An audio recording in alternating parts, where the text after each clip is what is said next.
Après avoir regardé cette vidéo, vous comprendrez comment prélever un échantillon de sang ou d'écouvillon sur un porc vivant. Vous devrez apporter à la ferme tout l'équipement nécessaire pour retenir et échantillonner les porcs.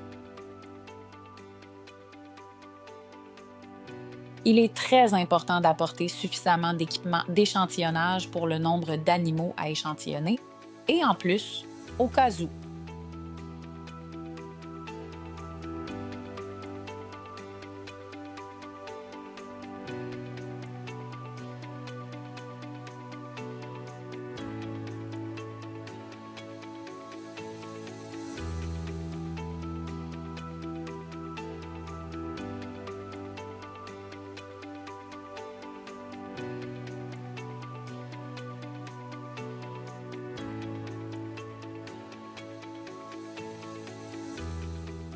Avant d'entrer dans une ferme porcine, les principes de biosécurité doivent être respectés.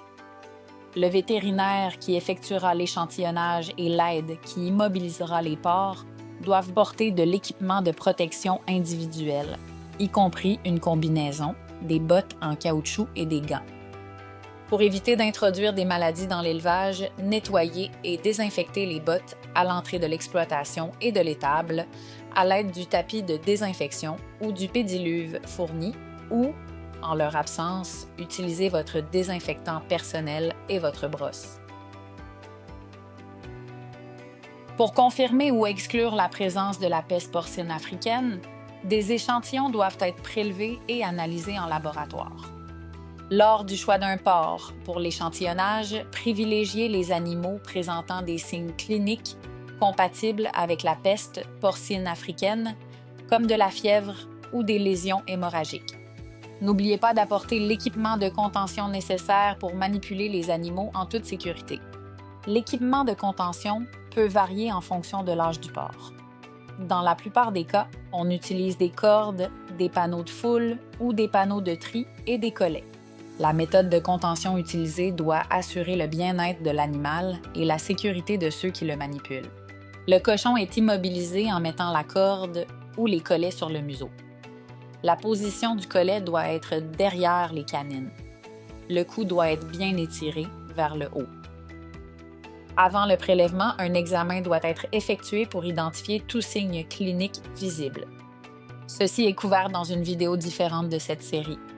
Avant de retenir l'animal, humidifiez une rondelle de coton avec de l'éthanol ou de l'alcool isopropylique. Ensuite, déballez la seringue et l'aiguille et connectez-les. Alternativement, vous pouvez utiliser un vacuum avec une aiguille. Une fois que l'animal est correctement immobilisé, localisez le sillon jugulaire. Le point de ponction veineuse est le point le plus profond du sillon jugulaire. Tout en tenant la seringue et l'aiguille, essuyez la peau au site d'échantillonnage pour éviter toute infection.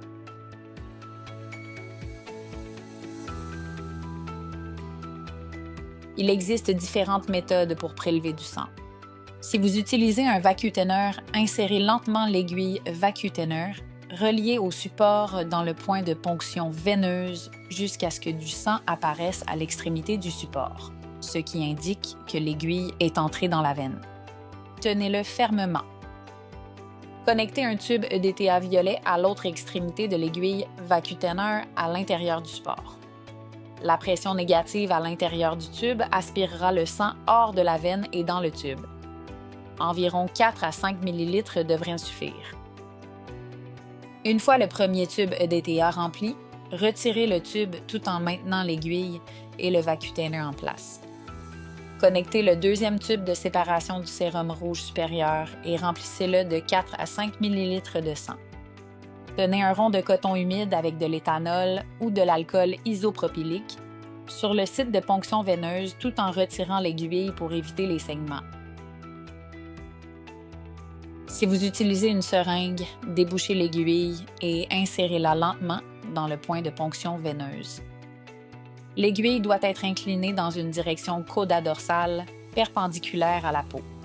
Tirez doucement sur le piston pour créer une pression négative dans la seringue lorsque l'aiguille s'enfonce.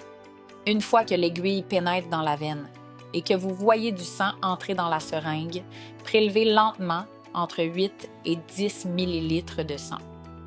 Tenez un rond de coton humide avec de l'éthanol ou de l'alcool isopropylique sur le site de ponction veineuse tout en retirant l'aiguille pour éviter les saignements.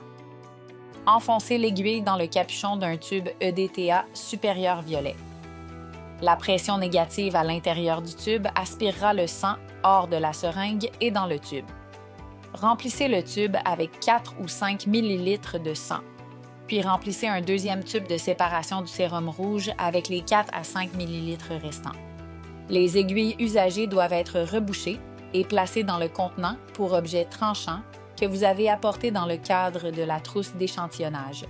Si une seringue a été utilisée, rebouchez-la. Prenez un sac de déchets biologiques dangereux dans le kit de prélèvement et jetez la seringue. Vous devez également vous débarrasser du porte-vacutaineux s'il est contaminé par du sang. Retournez doucement le tube EDTA supérieur violet pour mélanger le sang avec le DTA qui recouvre la surface intérieure du tube.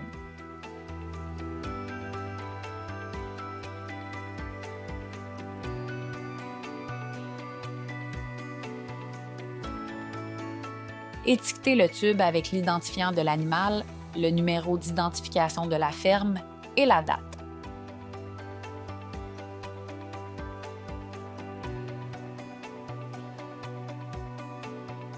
Ne mélangez pas le contenu du tube à bouchon rouge. Étiquetez-le avec l'identifiant de l'animal, le numéro d'identification de la ferme et la date. Sortez la boîte de rangement des tubes et placez-y les tubes pour éviter tout débordement.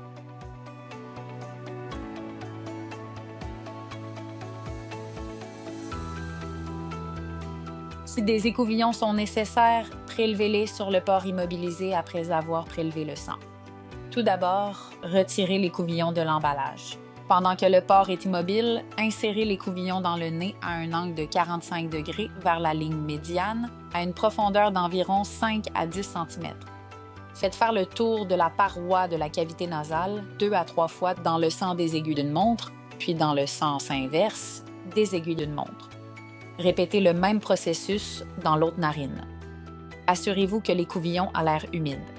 Placez l'écouvillon dans le tube et étiquetez-le avant de le placer dans un sac étiqueté. Remplissez le formulaire de soumission du laboratoire pour l'échantillon. Répétez le même processus pour tous les autres porcs échantillonnés. N'oubliez pas que les échantillons doivent être envoyés au laboratoire dès que possible. Si l'on s'attend à ce que les échantillons de sang arrivent au laboratoire dans les 24 heures, il suffit de les conserver dans une glacière avec un sac de glace à une température de 4 degrés Celsius. Une fois l'échantillonnage terminé, assurez-vous de suivre attentivement les mesures de biosécurité personnelle lorsque vous quittez la ferme pour éviter de propager des maladies à d'autres fermes. La FAO a produit une série de vidéos sur les opérations de routine liées à la surveillance de la peste porcine africaine que nous vous encourageons également à visionner.